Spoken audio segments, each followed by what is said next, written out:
Soup YouTube! This video is designed for people who have already completed Bioshock Infinite and don't quite understand the story or want to see it from another perspective. Keep in mind that a lot of the story is left to interpretation and some educated assumptions have to be made. Now, like always, I'm going to shoot this in one take, so if I make any mistakes, I apologize. And also, if you haven't finished playing the storyline in Bioshock Infinite, please stop watching now, as there will be spoilers. Have you all left? Come back. So, let's get started. The storyline begins before the game, at the River Baptism. This is the scene you see at the end of the game. This scene is a defining moment for the male lead, and I'll come back here soon. Brooker DeWitt accepts the baptism to be cleansed of his past and ultimately is reborn into Zachary Comstock.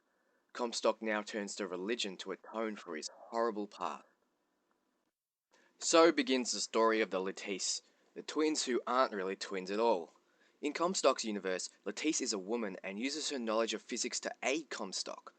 Using Lettice's scientific genius, Comstock uses tears in space-time to predict the future and subsequently gains fame and fortune. Comstock marries Lady Comstock, then tries to conceive a child. Having been exposed to Lettice's devices, Comstock has now become infertile and therefore unable to naturally have a child. Comstock, now significantly older, travels to an alternate reality where he never accepted the river baptism, and therefore kept his name Brooker DeWitt. Booker DeWitt has a daughter, lost his wife, and has a sizable gambling debt. Pain and guilt has turned him into a different person.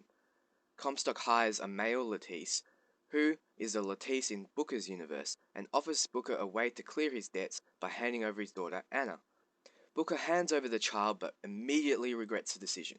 He chases down Comstock and Lettice down an alleyway, but it's too late. The tear closes and Comstock, male Lettice, and Anna gets away, leaving behind a pinky finger in his reality. This event causes a paradox in the universe. Booker and Comstock having now met, and being the same person, causes disturbances in the universe, and the traumatic nature makes Booker's mind repress and create new memories.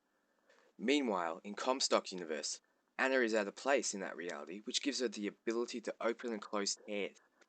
Tears which are most likely there because of her, and perhaps even the male Lettice being in the universe that is not their own. Comstock now uses the Lettice twins, and together they create the flying city that the game is based in, Columbia. Comstock renames Anna Elizabeth, and realizes her powers. He locks her in a tower to suppress them, so one day she can lead the people in his stead. Lady Comstock, uneasy about not being Elizabeth's mother, threatens to expose the truth that she did not birth Elizabeth, and that the 7-day birth story was false. Comstock kills her to avoid it. Having no further need for prophecies, and wanting to tie up loose ends, he also has the Lettice twins killed, and the device destroyed. Though, having already mastered space and time, they are not killed, and exist in many realities. Having played around heavily with space and time, the twins realize they have destabilized it and created an infinite loop. Male Lettice believes they need to fix the mistake they made, and so female Lettice is forced to go along with it. The Lettice's goal is to bring a traumatized Booker DeWitt into Comstock's Columbia to destroy the time paradox. Now this is where Bioshock Infinite begins. Lettice brings Booker into Comstock's reality and gives him the offer of clearing his debt by bringing the girl to New York. Booker, being out of touch with reality, accepts this. Comstock, having already seen Booker's arrival through the space-time machine, has made his people aware. The events proceed as Booker tries to get himself and Elizabeth out of Columbia. During the game, Elizabeth's powers begin to grow, and she starts being able to create new realities based on her feelings. Booker is almost killed by Songbird, the mysterious thing that was entrusted by Comstock to guard Elizabeth.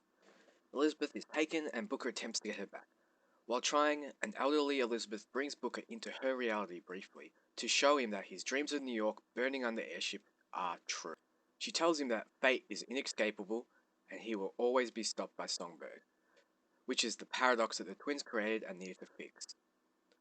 Elderly Elizabeth hands him a note to give to younger Elizabeth in an attempt to stop the future happening in younger Elizabeth's universe. When Elizabeth and Booker confront Comstock, Booker kills him, but not before Comstock hints at the connection between Elizabeth and Booker. Booker's brain attempts to process the space time paradox that he is subconsciously aware of, and this causes his nose to bleed, like in scenes before it. Elizabeth deciphers the message and uses the notes KAGE to control Songbird and destroy the tower which has been suppressing her powers. As the tower is destroyed, Elizabeth gains clarity of the events. Elizabeth takes Booker to Rapture to escape Songbird. Elizabeth guides Booker through the doors of the lighthouse, explaining that multiple realities exist through metaphoric lighthouses. She continues to say that there are an infinite amount of realities that are bound together by certain conditions, constants and variables. There's always a lighthouse, Booker, and Elizabeth, but something is always different. This ties in with the original Bioshock. So, in the first, you're a clone of Andrew Ryan, and you ultimately try to save the girl by traveling to a city from a lighthouse. So, continuing on, Elizabeth stops at a locked door. The key that you were given at the start of the game by the Latisse twins appears in Elizabeth's hands. I believe this to be a metaphoric key to fixing the paradox. Booker realizes that the only way to stop Comstock is to smother him at birth. This leads Elizabeth to taking him to the defining moment of all the realities, the river baptism.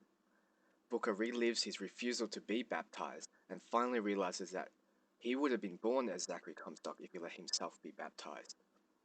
She takes him back to the river baptism yet again, where he is drowned by multiple versions of Elizabeth before he could become either, thus solving the paradox. Now, the final scene after the credits is another open to interpretations. I believe the twins' experiment was a success, and the paradox was solved. The lives of Booker DeWitt and Anna have finally stabilized. This is most likely a reality where Comstock didn't exist in the first place, and the DeWitts are still a family, but being said, they are a different family that exists in a different universe. In no way is it the same Booker DeWitt and Anna DeWitt that we witnessed throughout the game. There it is. I'm sure plenty of you have your own thoughts and theories about the game's complicated ending, and I would love to hear from you in the comments. If you like this video, share it around with your friends, thumbs up, give it a like, whatever. So yeah, I hope you enjoyed Bioshock Infinite. I definitely did, and I will be playing through it again. A few more times than I already have to compile this story. So take care, guys.